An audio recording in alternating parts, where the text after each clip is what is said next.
Hello everyone and welcome back to the channel. In today's tutorial we will learn how to simulate XBee communication with Arduino in Proteus. In this project we will display the received data on a 20x4 LCD screen demonstrating how wireless communication modules can interact with microcontroller. First of all, I would like to introduce the module.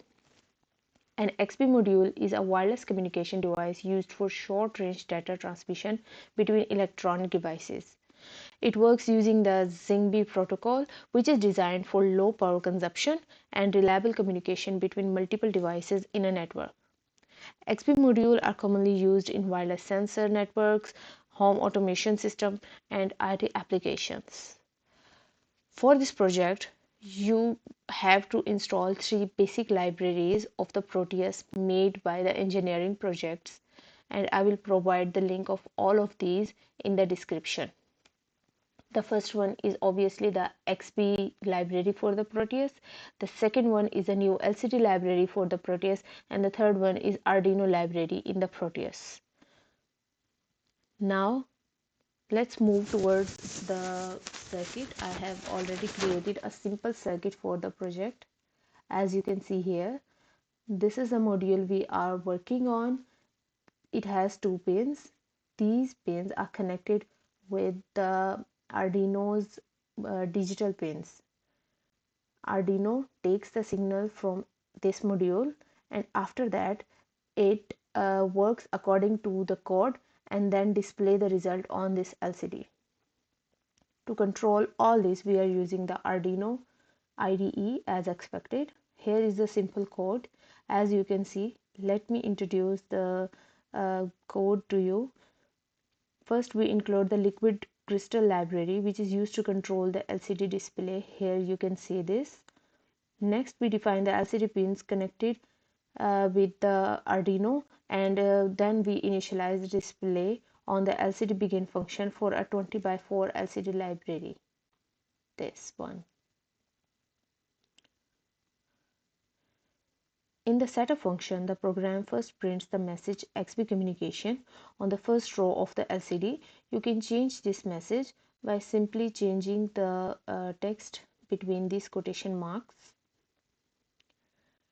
On the second row, it displays the module connected to indicate that the communication module is active. After a short delay here of 2 seconds, the LCD display received data on the third row, and the fourth row shows the received message hello world, as you can see here. Since the example is only to demonstrate the display of received data, the loop function remains empty, as you can see here. Now, when the code and the circuit is ready, there is a need to create the connection between these two. And how would we do this?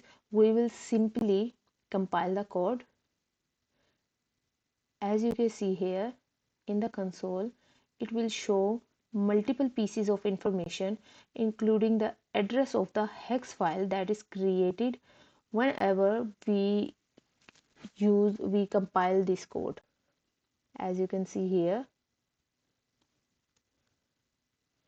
we just simply have to copy this address, copy it, go to your circuit, double click your Arduino and paste it here as I have done before, and click OK. Now the connection between both the code and the Proteus simulation is created. In some cases, you have to double click the module, and then you have to provide the address of the hex file.